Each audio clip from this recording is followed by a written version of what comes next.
my colleagues for being here. Thank you, Dan. Thank you for your leadership on this issue. Thank you to each of the senators who are gathered here and your leadership fighting for energy to be widely available and affordable. The Green New Deal is a disaster. It's a disaster for American families. It's a disaster for jobs. It is a disaster for our national security. It's a disaster, ironically, for the environment. And it's a disaster politically, as elections like Virginia and New Jersey last night demonstrate. If you want abundant jobs, you want low-cost, abundant energy. If you want families to be able to make their budgets fit their needs, you want abundant, low-cost energy. If you want high-paying union jobs, you want abundant, low-cost energy. If you want to protect the national security of the United States and not send billions to nations who hate us and want to kill us, you want abundant, low-cost energy. And if you want to protect the environment, you want abundant, low-cost energy. One of the most revealing aspects of this debate is the radical left's Green New Deal is not about the environment. Because under their stated objectives, their policies fail. If you judge the policies of Joe Biden and Kamala Harris and John Kerry solely on the criterion, do they reduce pollution, do they reduce greenhouse gases?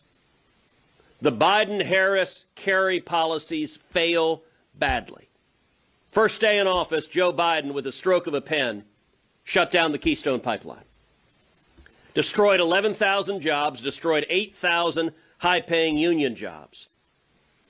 But the result of that, it's not that the Canadians are letting the oil remain in the tar sands. No, instead, they're continuing to develop that oil. But now that oil, one of two things is happening to it. Either it is being put on trucks or trains going south to the United States, or it's being put on ships going west to China.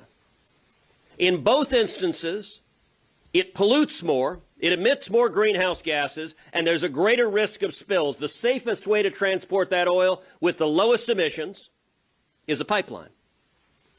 And yet, Biden, Harris, and Kerry do not care. Likewise, on day one, Joe Biden shut down all new federal leases on federal lands for oil and gas production. U.S. production is going down as a result. Prices are going up. Heating oil, when your heating oil prices go up this winter, you can thank Joe Biden and John Kerry and Kamala Harris for that. When you pay more at the pump for a gallon of gas, California just a couple of weeks ago was selling gas for $7.49 a gallon. When you fill your tank and spend $100 to fill your tank, you can thank Joe Biden or John Kerry or Kamala Harris. But the result of that, suddenly, the White House realized that sky-high gas prices hurts working men and women. It's bad politically, as last night demonstrates. And so now they are absurdly urging OPEC to produce more. Joe Biden is begging Russia, Saudi Arabia, Iran, produce more oil.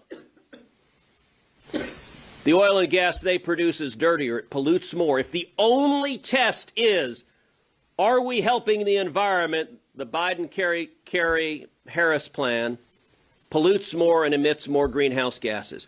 What nation had the single greatest reduction in CO2 emission last year? The answer, and it's not even close, is the United States of America. We led the world. What nation is the world's greatest polluter? China. China was nowhere to be found at this conference in Scotland. China's producing new coal plants. Why is America leading the world in reducing pollution and carbon dioxide emission? Because on a widespread scale, we're substituting natural gas for coal in electricity production. If the only thing you care about is reducing pollution and greenhouse gases, then you should embrace natural gas in particular, because it is reducing pollution and greenhouse gases more than anything else on earth.